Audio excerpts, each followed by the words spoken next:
And guys, good morning! And wala pa akong goli. Wala pa akong ligo, pero nag-juicing na ako. Nag-juice na ako. And ito yung nag-juice natin, syempre. Pero hindi ko to everyday ginagawa ha. Mga 2 or 3 times a week lang. So yan, 1 cup. 1.5 cups. Yan. So inumin na natin. Ito ay celery, apples, yung tricolor na carrots. Ano pa ba? Tsaka yun lang. Yun, kasi yun na yung available natin. Leia ko rin si Happy. So, pareho kami.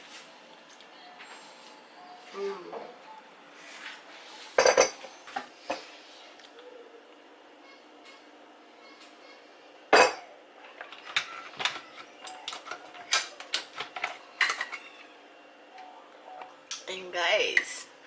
Para sa ating compost. Tsaka madali lang siyang linisin.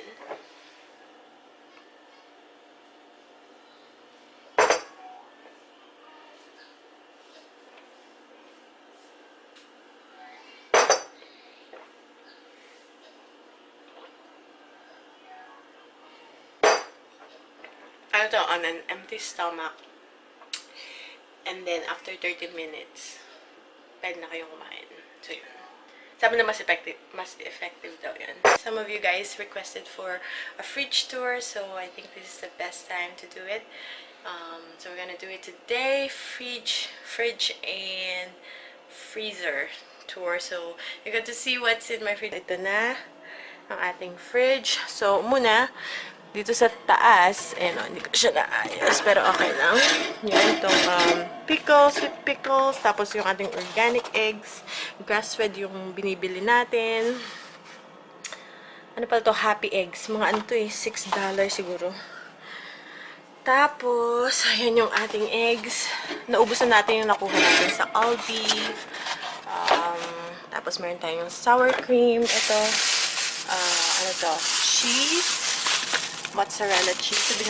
Tapos, meron tayo dito na flour tortillas.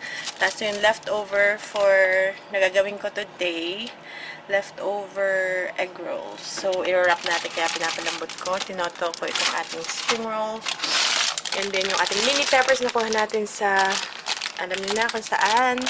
Ang ating leftover lettuce. Meron pa tayo natirang romaine lettuce. So, yung last romaine lettuce na nakuha natin from you know where. Tapos, dalawa na lang yung natirang oranges. Tapos, yung nut milk. Ayan. Mostly, meron tayong ditong dressing kasi nung nagpatlock kami, nagdala ako ng dressing. Ito yung sa smoothie. Pag may smoothie ako, lagyan ko siya ng prebiotics. Fiber, contains fiber to support growth of probiotics. Yung pala yun.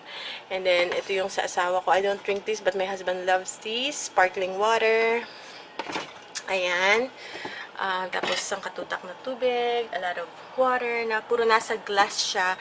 It's either yung pinaglagyan ko ng olive oil or pinaglagyan ng dressing or yun, yung mga Voss water na dati kong binili na nagko-coupon pa ako. Kinip ko siya. Tapos yan yung condensed milk. Tapos yung soy milk. No, almond milk na nilagay lang sa glass kasi pakunti na. Tapos dito yung ating, alam niyo na kung saan natin nakuha tong cabbage na inuutay-utay namin. We're still working on it. It was 10 pieces. Now, ano na lang siya? 5 na lang. Ayan. Tsaka yung carrots na pang juice, pang salad. At ito pa. More carrots and cabbage. Ayun. Tapos dito naman sa side na to, dito ko tinatago ang ating cheese. So, ito, Parmesan for spaghetti. Yung ating paborito kong butter. Ito yung sliced cheese. Tapos, ito yung mga pang-snack ng mga bata. Na cheese. Okay. Then, meron tayong miso. Ang tagal na nito dito. Hindi ko pa rin siya nagagawa. Para sa miso soup. Tapos, meron tayong, ladies' choice. Yung spread. Meron tayong konting natira na lang na minsan kami nagsa-salad dressing kasi nandito to kasi nagpatla kami before, so ito yung dinala ko. Ito, alam nyo na kung saan natin nakuha yan. Masarap yan. Ito naman yung sa asawa ko, paborito na tong dressing. Ito yung aking paboritong honey mustard. Meron tayong sweet relish pag magmamacaroni salad tayo. Ayan, yung sauce lang. Ito, tamarind concentrate. Pwedeng panluto. And, pwede rin siyang inumin. Maganda daw ito pag mataas yung pag high blood. Ayun. Tapos, ewan ko ba't napakarami namin coconut. Mahilig yung asawa ko sa coconut. So, nagagawa siya ng coconut pie. So, yun yung ginagamit niya. Meron pang isa dito ng makabalot. Ito yung tira ko na seaweed. Di ko pa naubos. Inuutay-utay ko rin. Mahilig kami dito sa nachos na jalapeno pickled nachos. Another sour cream. Ito yung mga tinapay, mga tira-tira. Hindi ko siya tinatapon. Pwede rin siyang gawing banana pudding. Ito yung aking brand ng gluten-free na tinapay. Mayonnaise, jam, ano ba to? Ketchup, pang lumpia, Shanghai. Ito yung Amish jam na binili namin. So, basically yan lang guys. Yan lang talaga yung laman ng aming fridge. Kung mapasin nyo, wala kami masyadong soda or mga snacks sa bata kasi yan lang. Kung ano yung nandyan, whatever's in the fridge, yan lang yung kinakain ng mga bata, kinakain namin talaga. So, wala kaming stock ng mga snack ng mga bata. Wala talaga. So, yan lang. So, kung meron kaming prutas, yun ang kakain nila. Kung may gulay, nakakain nila, wala silang choice. So, yan lang guys. Tapos dito yung milk na paborito ng asawa ko. Galing na ako dito. At saka yung ito lahat to, tubig lang talaga. Yung kalimitang iniinom namin. Pero pag nasa restaurant, pinapayagan ko naman silang uminom ng, ayan, ganyan, may Gatorade. Minsan tumitikim sila. So, yung tubig pa rin hanggang dun sa dulo. Ay, may beer pala. Yung asawa ko, may beer siya dun. Pasensya na guys, hindi ako thorough So, yan yung ating fridge. Medyo walang laman kasi naubos na namin talaga yung kuha namin sa Aldi. And hindi wala akong finris doon, kundi yung peppers. At ito, ini-snack nila to ng mga bata. Gusto yan ni Mikel. So, matamis siya. So, mini peppers. Okay, dito naman tayo sa freezer. Dito naman tayo sa freezer. Tcharan! So, ayan. So, meron akong frozen na orange. Marami tayong nakuha before na oranges. So, ito, ni-squeeze ko siya, finris ko. So, isa-isa namin yan. Dati 4 yan na inunan ng mga bata. 2. So, perfect for summer. Ito yung, nag-icy na, pero pwede pa rin yan. Pangsahog, pag nagsosote ako. Ano ba mga nandito? Yung cream cheese na nakuha namin dati, finris natin. Masarap tong cream cheese na to. Nakabili ako ng sampalok, fresh sampalok sa Asian store. So, yan, meron pa akong tabliya. Sa Batangas nung umuwi kami. So, finris ko siya. Tapos ito, finris ko rin siya. Kasi may thank you dun sa suggestion nyo. Tapos ito yung binibili ko na corn panghalo sa sopas. Pag nagsusip ako is yung green peas at saka yung corn. So, yan. So, basically ito yung mga taba-taba na pagka naggutom ang mga bata, pipito ko lang siya, ulam na. O, diba? Tapos, frozen jalapeno. Pag nagagata ako, kukuha lang ako ng isa. Tumigay tayo ng vegetable, diba? Ayan, jalapeno yan. O, diba? Ganyan lang. Medyo nag-ice na kasi medyo matagal na sa fridge, pero okay pa yan. Pareho ng lasa. So, pag kailangan ko lang ng isa, ayan, kukuha lang ako ng isa. Panggata, diba? Pag may ginatan or gulay, gusto mo medyo may yung maanghang-anghang ng konti. So, yan, 2 pakete yan. Marami yan dati nagamit ko na yung iba.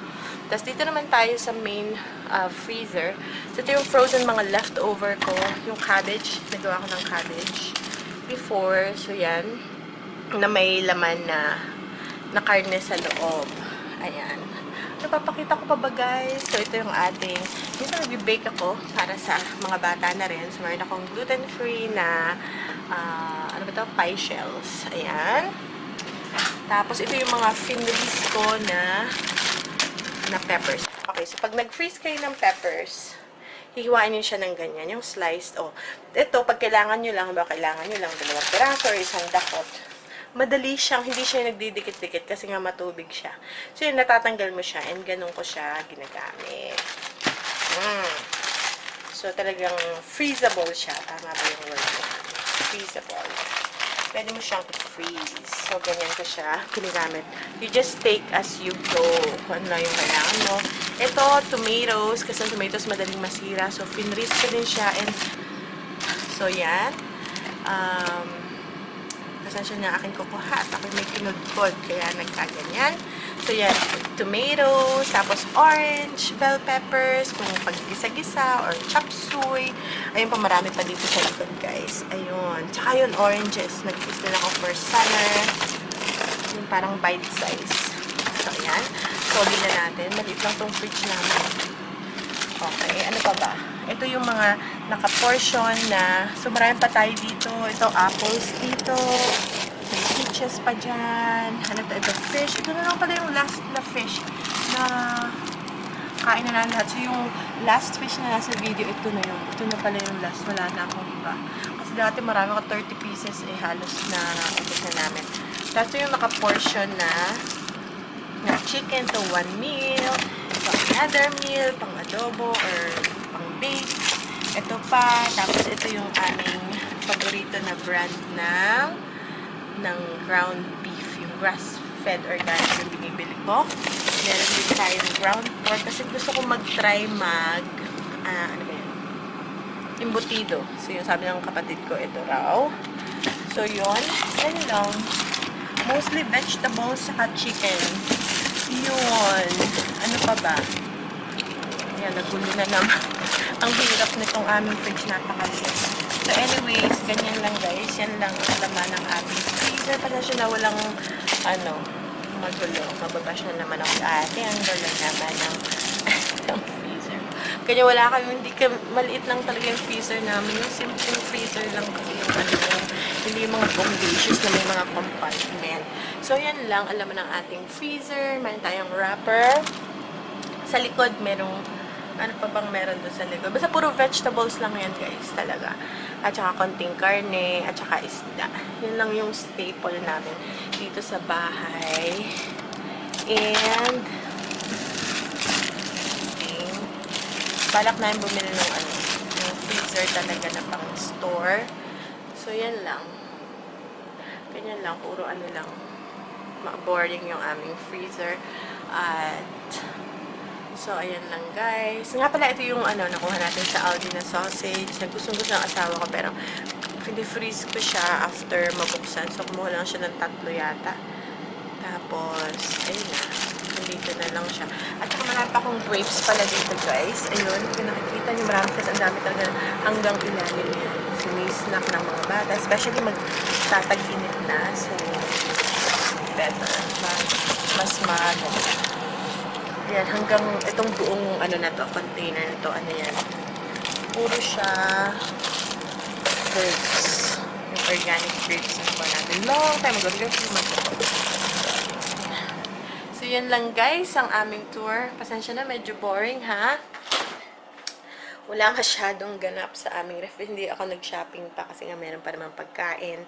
So, okay pa yan. Ayan guys. So, pala, kung gusto nyo makita yung aming cook cabinet na rin, pakita ko na rin pa. So, ayan, ang aming cabinet. So, dyan ko nilalagay yung ating nire-recycle ko. Yung mga plastic from restaurant. So, pag mga bata nasa labas, kailangan ng tubig, hindi na kailangan babasagin. Or, I don't use glass outside kasi nga, baka mabasag at mataga pa sila. So, ito, yung kaguluhan, first level. Ito naman yung second level, third level, ay yung fourth level, hindi na nagagamit yon sa paapat na yon. Okay. Tapos, ito naman. Ito yung aking yan. Hindi ko na naayos, guys, ha? Hindi ko na naayos. Ayan. Ito yung ating mga spices. Ayan. Tapos, ano pa ba? Ito, ginger. Ito yung ginagawa kong salabad. So, ganyan. Ground ginger. Ayan. Tsaka, ano pa bang nandito? Ayan. Medyo magulo guys. Hindi ko na ito naayos. Ito na yan kung ano yung nakikita nyo. Ayan yung mga plato natin. Ito pa. O, mayroon pa ako dito. Ito from Aldi. So, ayan guys. Yung sa taas din ay naggamit. Ano pala yun? Yung kalamyas na tuyo galing sa nanay ko sa Pilipinas. Tagal na. Ayan. Ano bang nandito? Ito parang... Ayun. Ito pala. O yan. O, nakalimutan ko na meron pala akong mga ganyan. Ito pag nag-tea party kami ng mga bata. Tama yun, no? Hindi ko na pala. Ito nakalimutan ko na ito. Ang cute-cute nito. Sa New York ko pa yan nakuha. Ayan. Ano pa ba? Ito. Tingnan natin. Ano ba nandito? Ayan, ito yung ating mga... Ito, ni-recycle ko lalo na yung mga cups from restaurant. Ganyan, Chipotle. Makain ko. Lalo na pag cups na paper cups. Yung kasi nga para sa mga bata pag nasa labas para hindi kailangan ng glass. Tapos yun lang. Aming mga cups. Ayan. Ano pa ba guys ang mapapakita ko sa inyo? Ayan ang aking bigas. Dito ko sa lalagay. Ito empty na. Empty na. Ito puro bigas. Ito yung seaweed na nakuha natin. Yung utay-utay ko. Yan parang nangangat ako sa seaweed na yun. Kasi may allergic reaction. Ay, may kanin pa. May bigas pa pala doon. So, okay yan. Ayan. So, ayan ang ating... Ayun lang guys. Ano pa ba? Ito pa pala. Ayan ang ating mga delata na pangluto. Ganyan lang.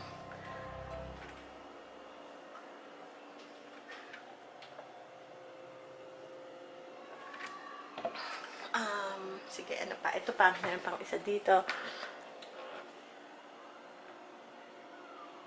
Ayan.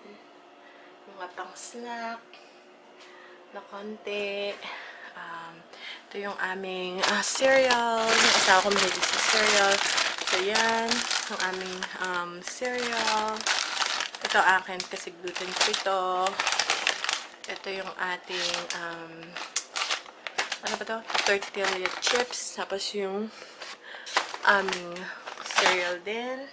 Ito yung mga plastic galing sa restaurant. Ginagawa ko siya para pag takeaway, pag yung mga bata, kailangan ko magbaon ng sandwich. Ito ko siya nalalagay, or snacks.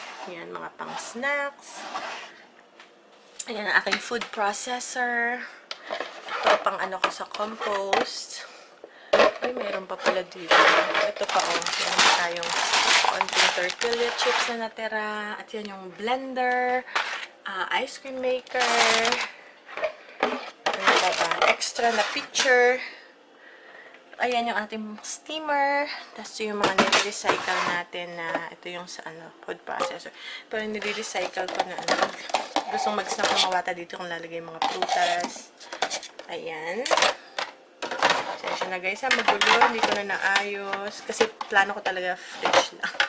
Fridge lang talaga yung plano natin.